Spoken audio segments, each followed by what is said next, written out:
महंगाई बड़ी ज़ोर की हो गई, गरीब आदमी की आजमाइश बढ़ गई। हमेशा महंगाई से गरीब लोग मुतासिर होते हैं। अमीरों की तो चीज़ें महंगी हो जाती हैं, वो तो सिंगल उन्होंने जमा की होती हैं, महंगी होती हैं तो डबल में बेचते हैं। गरीब पिसता है। लेकिन दुख की बात यह है कि हम एक दूसरे का साथ नहीं देते।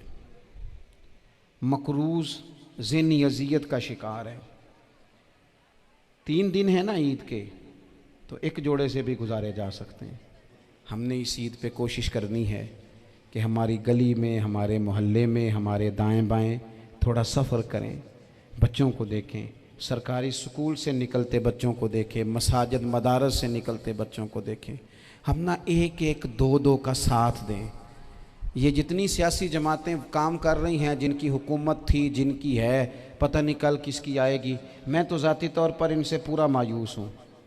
मुझे तो नहीं लगता कि जितने लोग आज तक हुकूमत कर चुके हैं, बार बार आते हैं या पिछली हुकूमत गई है, इनके पास कोई प्लान ही नहीं है। ये तो बेचारे एक दूसरे की टांगें खींचने के अलावा ना कुछ कर सके हैं, ना उम्मीद है कुछ करेंगे। लेकिन गरीब की तकलीफ़ बढ़ गई है। मेरे पास 20 लोग आते हैं, आते तो वो दुआ का कहने हैं, आते तो सिर्फ ये बताने हैं कि इस मुश्किल में हूँ, दुआ करना। लेकिन दोस्तों, लोगों की बातें सुन के बड़ी तकलीफ़ होती है। हम क्या किसी की मदद कर सकते हैं? हमारे लिए तो मदारस चलाने मुश्किल हैं, लेकिन लोग अज़ियत का शिकार हैं। ज़हनी कर्ब के नीचे लोग आ गए। इतनी बड़ी अज़ियतें खड़ी कर दी गई हैं। थोड़ा थोड़ा देखो, 2 का खाना 3 भी तो खा ही सकते हैं ना, 3 का खाना 4 भी तो खा ही सकते हैं ना। मेरे महबूब ने हमें ये नहीं कहा था ज़्यादा गोश्त पकाना, बल्कि रसूल पाक ने तो रंग ही बड़ा सादा दिया है। करीम ने फरमाया, आयशा शोरबा ज़रा ज़्यादा कर लो, पड़ोसियों को भी सालन दे देंगे। थोड़ा शोरबा ज़्यादा कर लो, इसी को बढ़ा लो, थोड़ा शोरबा बढ़ा लें, थोड़ा थोड़ा एक दूसरे की मदद करें, दस्त शफ़क़त रखें। गलियों में सुनसान लोग, अब तो लोग एक दूसरे से दुख भी नहीं कहते, वो कहते हैं देना किसी ने है कुछ नहीं, और तमाशा अलग से बन जाएगा। दोस्तों, हमने खुद एक दूसरे का हाथ बटाना है।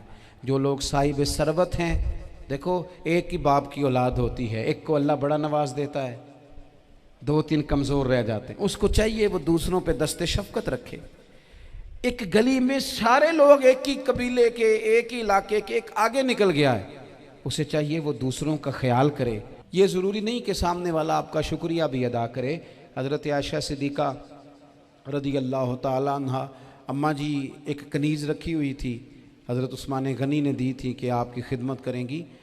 तो वो कनीज़ कहती है कि अम्मा जी तो मेरी भी रोटियां पका देती थी, वो तो मेरे लिए भी खाने का अहतमाम कर देती थी, लेकिन कोई दरवाज़े पे अगर मांगने आता तो हज़रत आयशा सिद्दीक़ा मुझे कहती इसे खैरात दे आओ। तो मैं कहती अम्मा जी ये काम तो लोग दौड़ के करते हैं और आप ये मुझे कह रही हैं मैं कर दूं? तो हज़रत आयशा फरमाती जब कोई बंदा किसी को देता है तो वो शुक्रिया अदा करता है। मैं चाहती हूँ वो शुक्रिया भी तेरा ही अदा कर जाए, मैंने जो अजर लेना है वो रब की बारगाह से लेना है। तो हमारे यहाँ कुछ लोग समझते हैं कि सखावत सिर्फ रमज़ान में ही करनी है, और रमज़ान में सवाब ज़्यादा है, वरना राशन वंडन वाले लोग को ईदों बाद भी भूख लग दीजिए, ईद के बाद भी उसी तरह ही गरीब के साथ पेट होता है, लेकिन तवज्जो नहीं। इल्म का लुग़वी माना जानने के होते हैं। इल्म हासिल किया जाता है किसी चीज़ की मारिफत को हासिल करने के लिए। जब हम कोई इल्म हासिल करते हैं तो हम ये चाहते हैं कि हमें उस चीज़ के नफ़ा और नुकसान का पता चल जाए। और जब हम दीनी इल्म हासिल करते हैं तो उसका मकसद ये होता है कि हमें रज़ाइल और खसाइल इन दोनों की खबर हो जाए। खैर क्या है, शर क्या है, उसमें तमीज़ का मलका हमें नसीब हो जाए। अच्छाई और बुराई खुलकर हमारे सामने वाज़े हो जाए, ये मकसूद होता है इल्म से। इल्म से, तालीम से मकसद ज़्यादा बातें करना नहीं होता। एक आदमी बहुत ज़्यादा बातें करता है तो शायद बड़ा आलिम है, एक शख्स बहुत ज़्यादा गुफ्तगू करता है तो उसके पास मालूमात ज़्यादा, ऐसा नहीं। बल्कि हज़रत अब्दुल्ला इब्न मसूद रज़ी अल्लाह ताला अन्हु से जब किसी ने पूछा था कि बड़ा आलिम कौन होता है, तो आप फरमाने लगे जो रब से ज़्यादा डरे वो बड़ा आलिम है। और दलील उन्होंने ये दी कि अल्लाह करीम ने कुरान मजीद में फ़रमाया है कि इन्नमा यख्शल्लाह मिन इबादिहिल उलमा, अल्लाह के बंदों में से जो आलिम हैं वो रब से डरते हैं।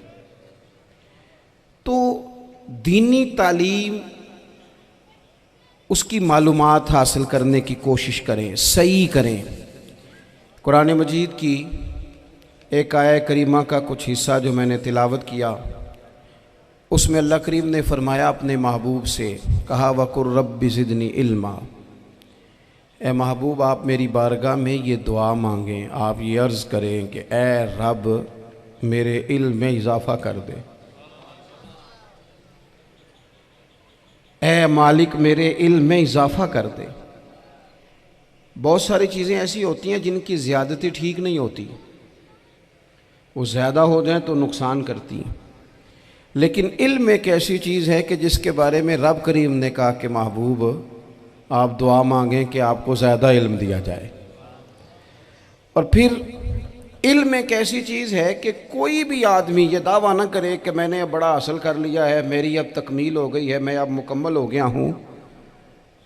जिनको अल्लाह ने गैब के ख़जानों की कुंजियाँ दी हैं ना, उनसे भी रब करीम ने कहा है कि महबूब आप दुआ करें कि मालिक मेरे इल्म में इजाफ़ा कर दे। तो जब वहाँ तक ये बात है तो फिर आम आदमी को भी चाहिए कि वो अपनी मालूमात में इजाफे का शौक़ पैदा करे। और तीसरी बात ये कि जो हुजूर के इल्म शरीफ पर बात करते हैं वो भी इस आयत से सीखें कि हुजूर का इल्म तो हर रोज़ रब उसमें इजाफ़ा फरमा रहा है, तो हर रोज़ इजाफ़ा हो रहा है। वलल आखिरतु खैरुल लका मिनल ऊला, हर रोज़ तरक्की हो रही है हुजूर के इल्म शरीफ की भी। तो हमारे यहाँ ज़्यादातर लोग बात इसलिए सीखते हैं कि मैं कोई कहीं से मसला सीखूँगा फिर जाके अपनी मस्जिद के इमाम को तंग करूँगा कि वहाँ तो मैं ये सुन के आया हूँ तो यहाँ ये काम क्यों नहीं होता। मैं कोई बात सीखूँगा तो फिर मैं उससे बहस का दरवाज़ा खोलूँगा। इल्म का मतलब ही अपने आप को संवारना है। मालूमात हासिल करने का मतलब ये कि आपके अमल में पुख्तगी आए, आपके किरदार में पुख्तगी आए, आपने जो सीखा है आप उसके मुताबिक अपने आप को ढालें। मुस्लिम शरीफ में मौजूद है, नबी पाक सल्लल्लाहु अलैहि वसल्लम ने दुआ मांगी है, ए अल्लाह मैं उस इल्म से तेरी पनाह मांगता हूँ जो इल्म तो हो पर नफ़े वाला ना हो। जिस बंदे के इल्म ने उसे नफ़ा नहीं दिया, वो कुछ सीख नहीं सका उससे, तो उसका इल्म किसी को क्या नफ़ा देगा। जब खुद से उसने, और सूफिया किराम तो फरमाते हैं कि जो लोग बड़ी मालूमात हासिल कर लें, बड़ी बातें सीख लें, पंचायत में किसी को बोलने ना दें, घर में किसी को बोलने ना दें। बहुत सारे लोग तो उलमा को भी मशवरा देते हैं, बड़ी बातें करे, लेकिन अमल के लिहाज से बंदा ज़ीरो हो तो अहले दिल फरमाते हैं उसकी सोबत से बचो। उसे बड़ा पता है, बड़ी बातें आती हैं, बड़ी बातें आती हैं, बड़ी बातें करता है, लेकिन गुफ्तगू की हद तक तो बहुत बड़ा है, अमल के मामले में सिफर है। बहुत सारे लोग मस्जिद के उजरे में मीटिंग हो रही होती है और वो लंबी लंबी दलीलें और मशवरे दे रहे होते हैं, नमाज का टाइम आ जाए तो उठ के चले जाते हैं, कहते हैं मैं अपने महल्ले दी मसीतें पढ़नी। कईयों को काम याद आ जाता है। फरमाया कि शख्स के पास मालूमात बड़ी हों लेकिन अमल के मामले में बंदा ज़ीरो हो तो उससे बचना क्यों? इसलिए कि अगर पढ़ा लिखा आदमी बेअमल हो ना तो वो अपनी बेअमली पर भी दलीलें पेश करता है। वो कहता है मैं ये काम नहीं करता तो ये मेरे पास दलील है। वो तो बेअमली को भी मुज़य्यन कर देगा माज़अल्लाह। तो दीनी तालीम एक तो हासिल इसलिए करें कि हमने अपने आप को संवारना है, और दूसरा इल्म का शौक़ तबीयत में हो। देखे ना, अल्लाह के हबीब सल्लल्लाहु अलैहि वसल्लम ने फरमाया है कि जो इल्म के रास्ते पे चल पड़ा वो जन्नत के रास्ते पे चल पड़ा है। जुमों में, महफिलों में कानों के जायके के लिए ना आए, इसलिए आए कि मेरे इल्म में, मेरे अमल में ये कोई इजाफे की बात बनेगी, मैं कोई नसीहत हासिल करूँगा तो मेरे दिल का जंग उतरेगा। हमारे यहाँ लोग मज़े के लिए आते हैं और आजकल लोग फ़ोटो के लिए आते हैं। इन दो कामों से निकल कर खालिस इस्लाह की नीयत से इल्म का शौक़, हमारे यहाँ तेज़ी से एक हरकत की गई, उलमा का वक़ार ख़राब किया गया और लोगों को दीनी उलूम से दूर किया गया। और इसमें बाज़ बेचारे वाइज़ीन और खुतबा ने भी किरदार अदा किया जब जाली पीर की तारीफ़ें खोल के की, और उसे पता नहीं कहाँ तक ये स्टेज होते हैं ना, इनमें कोई बंदा अच्छा लगे भी तो उसके लिए दुआ करनी चाहिए, तारीफ़ें नहीं करनी चाहिए। तारीफ़ें उसका कोई फ़ायदा नहीं है, उसको, उस बंदे को तो दुआ का फ़ायदा है। अगर आपको अच्छा लग रहा है तो उसे दुआ दें, उससे ज़्यादा कुछ नहीं करें। और हमारे यहाँ जनाब वो नकीबे महफिल बेचारे की शामत आ जाती है अगर तारीफ़ें थोड़ी करे तो, कहते हैं इन्हों तो ना ही नहीं लेना होता। वो भाई इसके नाम लेने से आपका कद ऊंचा होता है। तो इल्म और आलिम, इन दोनों चीज़ों से कौम को दूर किया गया। दीनी तालीमात का फुकदान है। जो मैट्रिक तक लोग 60-70 किताबें पढ़ जाते हैं उन्हें भी कुरान पाक ठीक से नहीं पढ़ना आता, दूर किया गया। आप मुझे बताइए, चले एक मस्जिद ही आप देख लें, उस मस्जिद के अंदर अगर एक तरफ एक आलिम दीन मिशकात शरीफ खोल के बैठे हों, हदीस पाक का दर्स हो रहा है, या बाहर शरीयत खोल के बैठे हैं, फ़िक़ही मसाइल बयान किए, और उसी मस्जिद में एक बाबा जी जुब्बा पहन के तगड़ा सा बड़ी सी पगड़ी बांध के और 500 दाने वाली तस्बीह लेके बैठे हैं। अब एक बंदा अंदर आता है तो वो किधर जाएगा, आलिम की तरफ के बाबा जी की तरफ? वो क्यों जा रहा है भला बाबा जी की तरफ? वो इसलिए कि हमने उसे ये बताया ही नहीं कि जिस तरह सुभान अल्लाह सुभान अल्लाह सुभान अल्लाह पढ़ना इबादत है ना, इसी तरह दाराबा दाराबा पढ़ना भी इबादत है। उसे हमने बताया नहीं कि जब तक इल्म के रास्ते में रहना भी इबादत है, जब तक उसे ये समझ नहीं ना आएगी कि जिस तरह वज़ाइफ की किताब पढ़ना इबादत है, इसी तरह मिशकात शरीफ पढ़ना भी इबादत है, हदीस बुखारी का दर्स लेना भी इबादत है, मुस्लिम शरीफ की अहादीस पर अपने असातिज़ा से बैठकर दुरूस पाना भी इबादत। जब तक ये पूरा मिजाज देखे ना, नबी पाक सल्लल्लाहु अलैहि वसल्लम ने फरमाया रात की एक घड़ी भर दीन सीख लेना सारी रात नफल पढ़ने से बेहतर है। अब हमें समझना चाहिए कि किताब पढ़ के भी बंदा रब रसूल तक पहुंच सकता है। किताब सुन्नत रास्ता आसान करते हैं, लेकिन हमारे यहाँ क्या मिजाज दिया गया है, बाबा जी के पास चलो, ज़रूर जाएं बाबा जी अगर नेक हैं तो, मना कोई नहीं कर रहा, लेकिन जो सोच हमें हुजूर ने दी है हमने उसी की सोच के मुताबिक अपने मामलात को तरतीब देना है ना। अब एक बात मैंने आपसे पूछी और आपने कहा कौम सारी बाबा जी की तरफ जाएगी।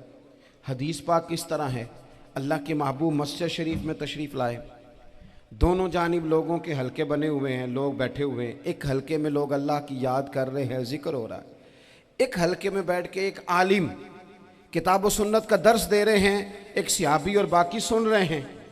ख़ास तवज्जो करें नौजवान मेरी बात पर, रसूल करीम सल्लल्लाहु अलैहि वसल्लम दोनों के बीच खड़े हो गए और करीम ने फरमाया दोनों महफिलें खैर की हैं, दोनों ही हलके खैर के हैं।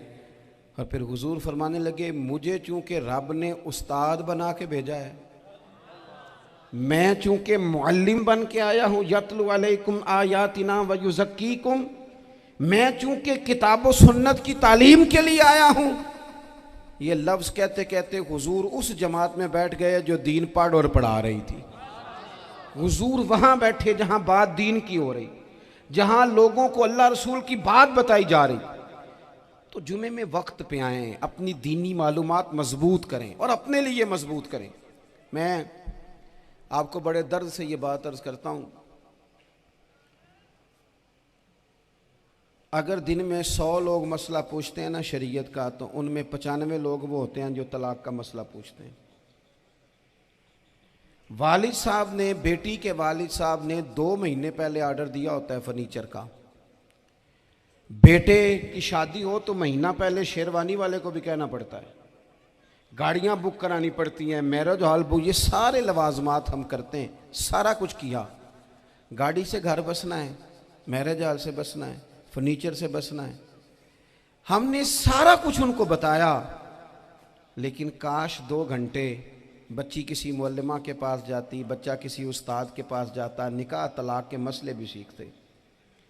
मैं दावे से कहता हूं अगर हमें पता चल जाए कि 3 तलाकें इकट्ठी नहीं देनी चाहिए, क्योंकि दे दें तो हो जाती हैं, अगर हमें समझ आ जाए कि नहीं देनी चाहिए, ये मसला बयान हो, और ये वाले मसले हम महफिलों में भी नहीं बयान कर सकते, इसलिए कि लोग कहेंगे मसला तो वो बयान करें जिस पे नारे लगेंगे, आप कौम को ये क्या बता रहे हैं, ये तो छोटा आलिम बताता है माज़अल्लाह इस तरह की बातें, तो बड़ी बड़ी कोई नुक्ते की बात बताएं। वो जिस तरह हमारे यहाँ वो 1 घंटा पहले नहीं कहते तगड़े हो जो मैं जुमला देने लगा, वो पता नहीं जुमला आ रहा है कि एटम बम आ रहा है, तैयार हो जाओ, जो मेरा जुमला ज़ाया ना करना, इधर भाग के चला गया उधर भाग के आ जाओ। अल्लाह जाने वो जिस तरह कभी लगता है ना पटारी से, अल्लाह जाने क्या निकलेगा, मैं जुमला देने लगा हूँ। तो मैं कहता हूँ तू आराम से बैठ के भी जुमला दे दे, तेरे जुमले से क्या निकलेगा। और तू जुमला ना दे, हमें कोई आयत दे, तू जुमला छोड़ हमें कोई हदीस पाक सुना।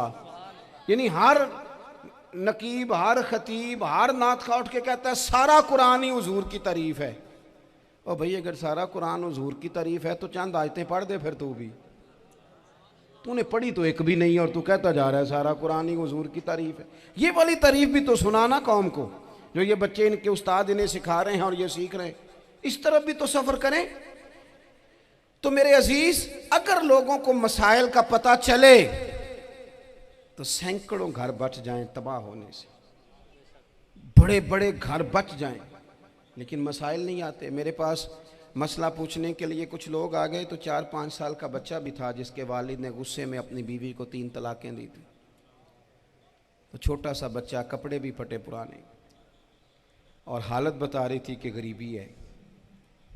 तो जब मैंने मसला बताया कि 3 तलाकें हो गई हैं तो वापस जाने लगे। तो बच्चा मुझसे कहता है, देहाती आदमी, तो कहने लगा मौलवी साहब मेरी अम्मा ते नानी कहनी असन पूछ के आई आप कि हुण असीं लहदा लहदा ही रहना है।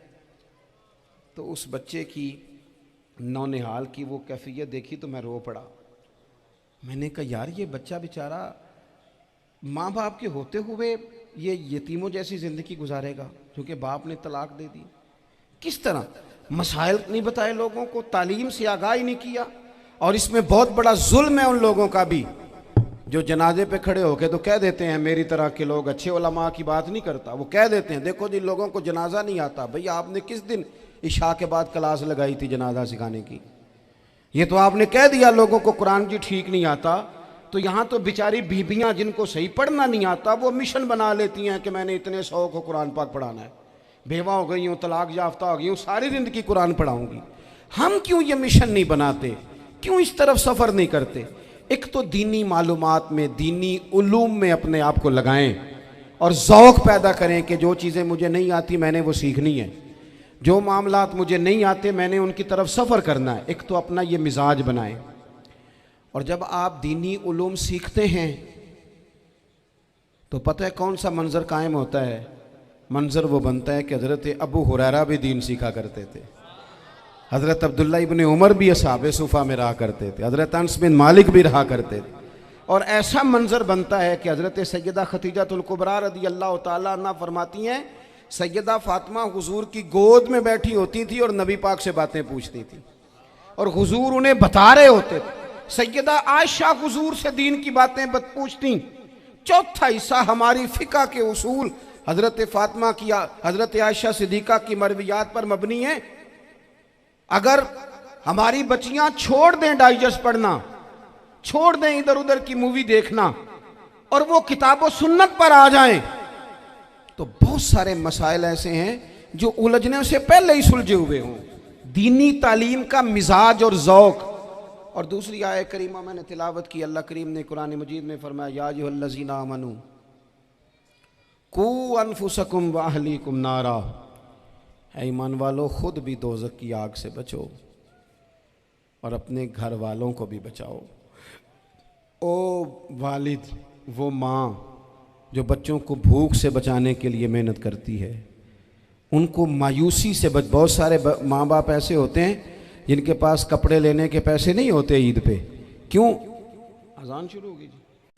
अजीज़ भाई, जिस तरह हम अपने बच्चों को देखें, बहुत सारे माँ बाप के पास गुंजाइश नहीं होती, लेकिन इस नीयत से कि बच्चों के दिल टूट जाएंगे, ईद पे कैसे गुजारा करेंगे, मुश्किल से भी कपड़े ख़रीद के देते। इस तरह हम अपने बच्चों को भूख से, प्यास से, मायूसी से बचाते हैं। इस तरह हमारे रब ने हमारे ज़िम्मे लगाया है कि तुम अपने बच्चों को कोशिश करो दोज़ख की आग से बचाने की।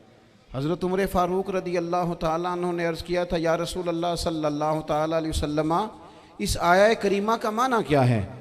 तो महबूब करीम अलैहिस्सलाम ने फरमाया, उमर, जिन चीज़ों का अल्लाह तुम्हें हुक्म देता है, तुम अपने घर वालों को उन चीज़ों का हुक्म दो। जिन चीज़ों से रब रसूल तुम्हें मना करते हैं, अपने घर वालों को उनसे रोको। अपने घर के अंदर निफाज दीन करने की कोशिश करो। मेरे भाई, बहुत ज़्यादा आजमाइश है हमारे घरों में, बेचैनियाँ हैं, इस्तराब है, बच्चों में सख्ती है, बहन भाई एक दूसरे के साथ लड़ते हैं, मिजाजों में तलखी आ गई। क्यों भला? इसलिए कि माँ बाप को जो बेहतरीन किरदार और जो हसीन तरीका घर में अपनाना चाहिए था, बच्चे तकरीर बाहर से सुनते हैं लेकिन वो फॉलो अपने माँ बाप को करते हैं। अगर माँ बाप में हौसला हो, सब्र हो, इत्मीनान हो, खुददारी हो, थोड़े पर गुजारा करने का मिजाज हो। देखे ना, आज डिप्रेशन है, टेंशन है, पैनिक्स अटैक्स हैं, बड़ी सारी चीज़ें आ गई हैं। क्यों भला? सब्र नहीं, तहम्मुल नहीं, बुर्दबारी नहीं। आजमाए। एक दिन एक बच्चा मेरे पास आ गया मदरसे का और आके वो रोने लगा। मेरे घर वाले कहने लगे खाना छोड़ दें, पहले इसकी बात सुन ले। मैंने कहा पुत्र क्या हुआ, किसी ने मारा है किसी उस्ताद ने? कहने लगे नहीं हजरत, घर फ़ोन किया था तो मेरी अम्मा और अब्बा की लड़ाई हो रही है। बच्चा कांप रहा है, टांगे कांप रही हैं। मैंने कहा क्या हो क्या गया तुम्हें पुत्र, लड़ाई हो रही है तो घरों में हो ही जाती है। कहने लगे नहीं, आपको पता नहीं, वो बड़ा सख्त लड़ते हैं। मेरे वालिद जब मेरी वालदा को मारने के लिए आगे बढ़ते हैं तो हम सारे चारपाइयों के नीचे छुप जाते हैं, हमें खौफ आता है, वो मंजर खतरनाक होता है। ये कौन तकलीफ दे रहा है अपने बच्चों को? यहाँ बैठे हमारे यहाँ मीलों दूर रहते थे उसके घर वाले, तो वो तकलीफ में था, तो घर में क्या कैफियत होगी? अगर हौसला हो, सब्र हो, कनात हो, अल्लाह के दिए हुए थोड़े रिस्क पर हमें राजी रहना आता हो, हमारे घरों में सुकून आए, इत्मीनान आए। हम जो ज़िंदगी बड़ी खुशी खुशी गुजार सकते हैं, हमारे मिजाजों का लालच, हमारी तबीयतों की बेराह रवी, हमारी झूठी अना का बुत, उन सारी चीज़ों को ख़त्म कर देता है।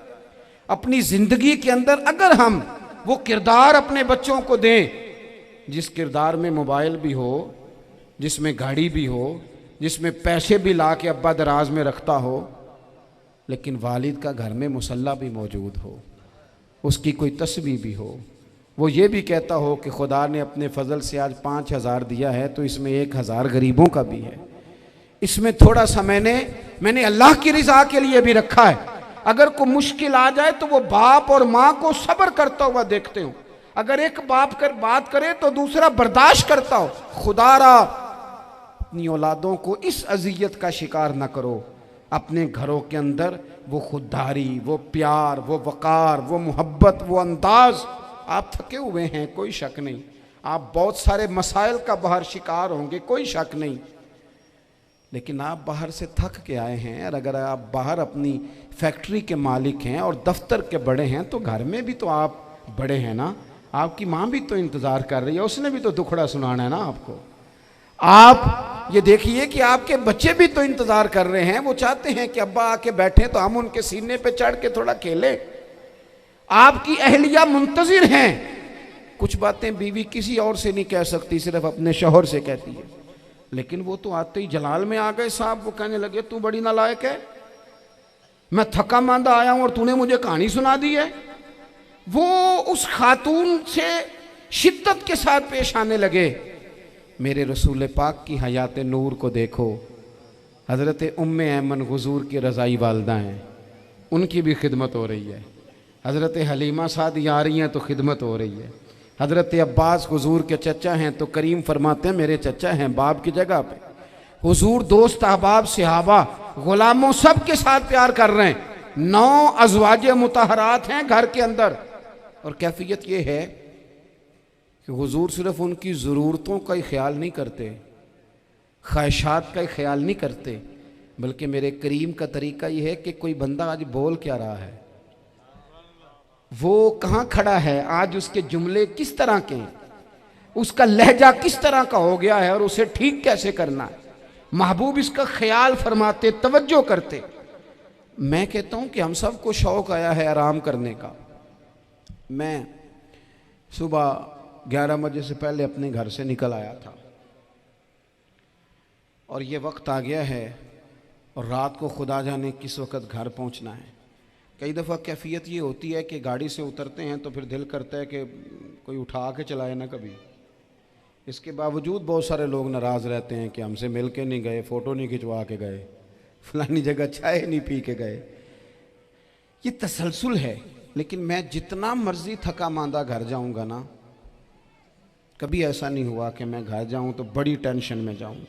मेरी घर वाली एक दिन मुझसे कहने लगी, आपने कभी नहीं कहा कि मैं थका हुआ आया। बंदा थक भी तो जाता ही है ना, कभी कहाँ करे ना। मैंने उसे कहा पता क्यों नहीं कहता? इसलिए नहीं कहता कि मैं नहीं चाहता कि मेरे बच्चे ये कहें कि हमने दीन नहीं पढ़ना, हमारा बाप तो बड़ी मुश्किल में है। हम अपने काम के बारे में अपने घर में शिकवे करते हैं। आप किसी बच्चे से पूछ लें कौन सा काम करना है, कहता जो अब्बा जी कर दे रहे हैं वो नहीं करना। क्यों? कि अब्बा जी हर रोज़ तो कहते हैं मैं बड़ा उलझ गया हूँ, ये काम बड़ा मुश्किल है। मैं चाहता हूँ कि मैं अपने बच्चों को ये बताऊँ कि पुत्र मैं तो जिधर जाता हूँ फूल ही फूल हैं, मैं तो जिधर से गुजरता हूँ मोहब्बत ही मोहब्बत है, मैं तो जिधर से देखता हूँ दुआएं ही मिलती हैं, ताकि उनका शौक पैदा हो। मेरे अजीज, आप थोड़ा सा दिल बड़ा करें। अगर आप एक की वजह से पूरा घर सुकून में आ जाता है तो आप दिल बड़ा क्यों नहीं करते? जगह ढूंढते हैं बस मुझे कोई तंग ना करे, कोई मेरी बाप माँ बदौलत को कोई परेशान ना करे। बुखारी शरीफ सुनिए, हज़रत आयशा सिद्दीक़ा रज़ी अल्लाह तआला अन्हा बैठी हैं। हुजूर फरमाने लगे, आयशा आज एक बात ना बताऊं तुम्हें? या रसूलल्लाह बताइए। हुजूर फरमाने लगे, जब तुम मुझसे नाराज़ होती हो तब भी मुझे पता चल जाता है, और जब राज़ी होती हो फिर भी पता चल जाता है। तो हज़रत सैयद आयशा सिद्दीक़ा बात सुन के बड़ी खुश हुई। या रसूलल्लाह वो कैसे? हुजूर फरमाने लगे, कभी कभी तुम कसम उठाती हो। या रसूलल्लाह हाँ। फरमाया जब होती हो ना राज़ी खुश, तो फिर कहती हो मुझे रब्बे मोहम्मद की कसम सल्लल्लाहु अलैहि वसल्लम। फिर तुम मेरे नाम के साथ रब करीम का नाम मिला के कसम उठाती हो, रब्बे मोहम्मद की कसम। या रसूलल्लाह बिल्कुल ऐसे ही है। और फरमाया जब तुम्हारे दिल में कोई बात होती है ना, तो फिर तुम कहती हो मुझे रब्बे इब्राहीम अलैहिस्सलाम की कसम, फिर तुम रब्बे मोहम्मद नहीं कहती। ये बुखारी मुस्लिम में मौजूद है। हज़रत आयशा सिद्दीक़ा ने तो बात सुनी तो खिल गई तबीयत, कहने लगी करीम सदके जाऊं, यहाँ तक ख्याल फरमाते हो? किसके जुमले कहाँ पहुँच गए, यहाँ तक ख्याल है? फरमाया मुझे पता चल जाता है कि तुम्हारी कैफियत क्या है, कहाँ खड़ी हो। और भाई हम तो अपनी माँ का भी ख्याल नहीं रखते। हमारा बाप कहाँ बेचारा खड़ा है, वो तो इंतज़ार में था कि कोई 10 मिनट मेरे पास बैठेगा, तवज्जो ही नहीं, जज्बात का ख्याल ही नहीं। हज़रत आयशा सिद्दीक़ा बात सुन के अर्ज़ करने लगे, या रसूल अल्लाह मुझे रब्बे मोहम्मद की कसम हो, मैं सिर्फ नाम छोड़ती हूँ, मेरे दिल में हर वक़्त मदीने वाले महबूब ही रहते हैं, नाम ही छोड़ती हूँ सिर्फ। ओ मेरे दोस्त थोड़ा सा जा। और दूसरा अर्ज़ करूँगा, दौलत अगर बहुत आली चीज़ होती ना, बहुत कीमती, तो सबसे ज़्यादा सैयद आयशा के घर में होती। अगर पैसों से ही शौक आता तो पैसे सबसे ज़्यादा हज़रत फ़ातिमा ज़हरा के काशाना नूर में होते। ओ मेरे भाइयों, सोना वक्त मोहब्बतों से गुजारा जा सकता है। ओ भाई, मैंने तो अपने घर में ये देखा कि मेरे वालिद साहब गर्मी आती तो फरमाते, ओ लो भाई तुहानू हुण परवाह नहीं, मैं तुहाडे पड़ोले च दाने पा दिते ने ते तुहाडी माँ ने मर्तबान च अचार पा दिता है, लो अब तुम्हें कहीं जाने की ज़रूरत नहीं पड़ेगी। इस पे भी वक्त बड़ा अच्छा गुजरता था, इस पे भी टाइम बड़ा अच्छा। 6-6 खाने खा के बच्चे नखरे कर रहे हैं। मैंने अपने वालिद साहब से एक दिन कहा, मैं क्या अब्बा जी तुहानू पसंद की है? फरमान लगे, पुत्र जे तो लगी होवे भुख फिर तो हर शाही, और अगर भूख ना हो तो फिर नखरे ही नखरे हैं, फिर क्या पसंद होना है? तबीयत नहीं। अपने घरों में अपने दोस्तों में इत्मीनान पैदा करें, इस तरह से बाहर आएँ। और एक बात और अर्ज़ करनी है, याद रखना, तकरीर बाहर चलती है, घर में नहीं चलती। घर में अमल चलता है। घर जाके आप लेक्चर देना, नमाज़ पढ़ा करो, नमाज़ पढ़ा करो, नमाज़ पढ़ा करो, नमाज़ पढ़ा करो, तो कोई नहीं पढ़ते घर वाले। आप घर में नमाज खुद शुरू कर दें। नबी पाक सल्लल्लाहु अलैहि वसल्लम ने फरमाया, घरों को कब्रिस्तान ना बनाओ, कुछ नफली नमाजें घर में भी पढ़ा करो। अल्लाह के प्यारे रसूल सल्लल्लाहु अलैहि वसल्लम का घर मस्जिद नबी के बिल्कुल साथ है, दरवाज़ा हुजूर के घर का मस्जिद में खुलता था। लेकिन नबी करीम सल्लल्लाहु अलैहि वसल्लम क्या करते थे? हज़रत आयशा सिद्दीक़ा फरमाती हैं तहज्जुद की नमाज घर में पढ़ा करते थे। घर में हुजूर तहज्जुद की नमाज पढ़ते, अगरचे घर में दुश्वारी थी, कुछ इबादात कुछ नमाजें घर के अंदर भी इंसान पढ़े। आखिरी गुजारिश आप हजरात से करनी है, इतना बड़ा मजमा है, इतने सारे लोग तशरीफ़ लाए हैं, एक गुजारिश आप हजरात की खिदमत में रख के बस मैंने बात को समेटना है। दो बातें मैंने आपकी खिदमत में अर्ज़ की हैं, एक तो दीनी इल्म का ज़ौक़ पैदा करें और दूसरा अपने घरों में थोड़ा ठहराव लाएं।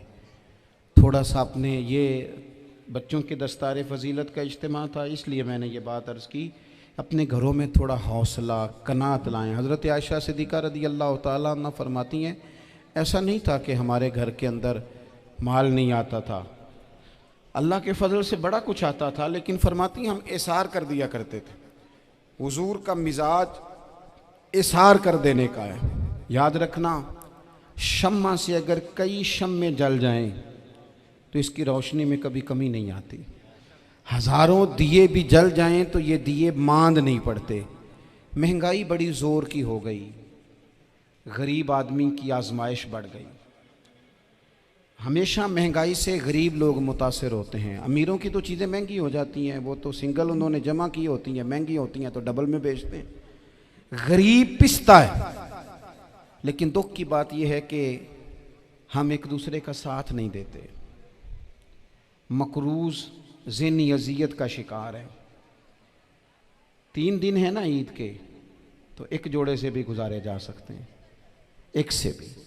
अक्सर लोग तो वैसे ही ईद की नमाज़ पढ़ के सो जाते हैं, और जो बेदार भी हैं वो भी कपड़े बदल करके जानवर के ज़िबा में मशगूल हैं। हमने इस ईद पे कोशिश करनी है कि हमारी गली में, हमारे मोहल्ले में, हमारे दाएं बाएं थोड़ा सफ़र करें, बच्चों को देखें, सरकारी स्कूल से निकलते बच्चों को देखें, मसाजिद मदारस से निकलते बच्चों को देखें। हम ना एक एक दो दो का साथ दें। ये जितनी सियासी जमातें काम कर रही हैं, जिनकी हुकूमत थी, जिनकी है, पता नहीं कल किसकी आएगी, मैं तो ज़ाती तौर पर इनसे पूरा मायूस हूँ। मुझे तो नहीं लगता कि जितने लोग आज तक हुकूमत कर चुके हैं, बार बार आते हैं या पिछली हुकूमत गई है, इनके पास कोई प्लान ही नहीं है। ये तो बेचारे एक दूसरे की टांगें खींचने के अलावा ना कुछ कर सके हैं, ना उम्मीद है कुछ करेंगे। लेकिन गरीब की तकलीफ़ बढ़ गई है। मेरे पास 20 लोग आते हैं, आते तो वो दुआ का कहने हैं, आते तो सिर्फ ये बताने हैं कि इस मुश्किल में हूँ, दुआ करना। लेकिन दोस्तों, लोगों की बातें सुन के बड़ी तकलीफ़ होती है। हम क्या किसी की मदद कर सकते हैं? हमारे लिए तो मदारस चलाने मुश्किल हैं, लेकिन लोग अज़ियत का शिकार हैं। ज़हनी कर्ब के नीचे लोग आ गए, इतनी बड़ी अज़ियतें खड़ी कर दी गई हैं। थोड़ा थोड़ा देखो, 2 का खाना 3 भी तो खा ही सकते हैं ना, 3 का खाना 4 भी तो खा ही सकते हैं ना। मेरे महबूब ने हमें ये नहीं कहा था ज़्यादा गोश्त पकाना, बल्कि रसूल पाक ने तो रंग ही बड़ा सादा दिया है। करीम ने फरमाया, आयशा शोरबा ज़रा ज़्यादा कर लो, पड़ोसियों को भी सालन दे देंगे, थोड़ा शोरबा ज़्यादा कर लो, इसी को बढ़ा लो, थोड़ा शोरबा बढ़ा लें, थोड़ा थोड़ा एक दूसरे की मदद करें, दस्त शफ़क़त रखें। गलियों में सुनसान लोग, अब तो लोग एक दूसरे से दुख भी नहीं कहते, वो कहते हैं देना किसी ने है कुछ नहीं, और तमाशा अलग से बन जाएगा। दोस्तों, हमने खुद एक दूसरे का हाथ बटाना है। जो लोग साहिब सरबत हैं, देखो एक ही बाप की औलाद होती है, एक को अल्लाह बड़ा नवाज देता है, 2-3 कमज़ोर रह जाते हैं। उसको चाहिए वो दूसरों पे दस्ते शफ़क़त रखे। एक गली में सारे लोग एक ही कबीले के, एक ही इलाके के, एक आगे निकल गया है, उसे चाहिए वो दूसरों का ख्याल करे।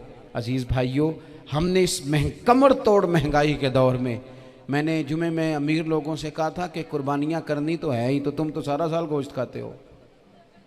क्या आपको बताऊं कि हम उस वतन में रहते हैं यहाँ फ्रिज और फ्रीज़र बड़ी इससे पहले ज़्यादा बिकते हैं। फ्रिज नहीं ले आओ, बड़ी ले आओ, चूँकि गोश्त सेव करना है, सारा साल भी तो मिलता है ना अमीरों। मैंने तो कहा था उस गांव में ले जाओ जहाँ कुर्बानी कोई नहीं कर रहा, ज़िबा ही वहाँ जाके कर लो। थोड़ी सी गुंजाइश बनाएं अपने दिलों में। ये ज़रूरी नहीं कि सामने वाला आपका शुक्रिया भी अदा करे। हज़रत आयशा सिद्दीक़ा रज़ी अल्लाह तआला अन्हा, अम्मा जी एक कनीज़ रखी हुई थी, हज़रत उस्मान गनी ने दी थी कि आपकी खिदमत करेंगी। तो वो कनीज़ कहती है कि अम्मा जी तो मेरी भी रोटियां पका देती थी, वो तो मेरे लिए भी खाने का अहतमाम कर देती थी, लेकिन कोई दरवाजे पे अगर मांगने आता तो हज़रत आयशा सिद्दीक़ा मुझे कहती इसे खैरात दे आओ। तो मैं कहती अम्मा जी ये काम तो लोग दौड़ के करते हैं और आप ये मुझे कह रही है मैं कर दूं। तो हज़रत आयशा फरमाती जब कोई बंदा किसी को देता है तो वो शुक्रिया अदा करता है। मैं चाहती हूँ वो शुक्रिया भी तेरा ही अदा कर जाए, मैंने जो अजर लेना है वो रब की बारगाह से लेना है। तो मेरे भाई अपनी ज़िंदगी में थोड़ा सा तो दिल बड़ा करें, थोड़ी थोड़ी गुंजाइश पैदा करें। और ये ज़रूरी नहीं कि उस बंदे का आपसे बड़ा अच्छा सलूक ही हो, ना भी हो उस गरीब का सलूक अच्छा, तो बाज़-औक़ात बंदा गरीबी में तल्ख भी तो हो ही जाता है ना। बाज़-औक़ात इंसान पे गुर्बत ज़्यादा आ जाए तो उसकी तबीयत भी तो, बीमार आदमी सख्त भी तो हो जाता है। तो मेरी आपसे ये गुजारिश है कि ये जो दिन चल रहे हैं वो हमारे यहाँ हमारे हुक्मरान कहते हैं मज़ीद सख्त फ़ैसले करने पड़ेंगे। वो मैंने कहा तुम्हारे लिए तो आसान है, इसलिए कि तुम तो जिस दफ्तर में बैठ के फ़ैसला करते हो उसकी तो बत्ती कोई नहीं जाती, तुम्हें क्या पता हो, वहाँ तो एसी भी 1 मिनट के लिए बंद नहीं होता। ये तो उससे पूछो बाप से कि जो ईद से पहले अपनी बीवी से मशवरा कर रहा है कि ईद आ गई है, अगर बेटी के घर कपड़े ना भेजे तो उसकी सास बातें करेगी। ये छोटी ईद गुजरी थी ना, तो हमारे यहाँ कुछ लोग समझते हैं कि सखावत सिर्फ रमज़ान में ही करनी है और रमज़ान में सवाब ज़्यादा है, वरना राशन वंडन वाले और लोग को ईदों बाद भी भूख लग दीजिए, ईद के बाद भी उसी तरह ही गरीब के साथ पेट होता है, लेकिन तवज्जो नहीं।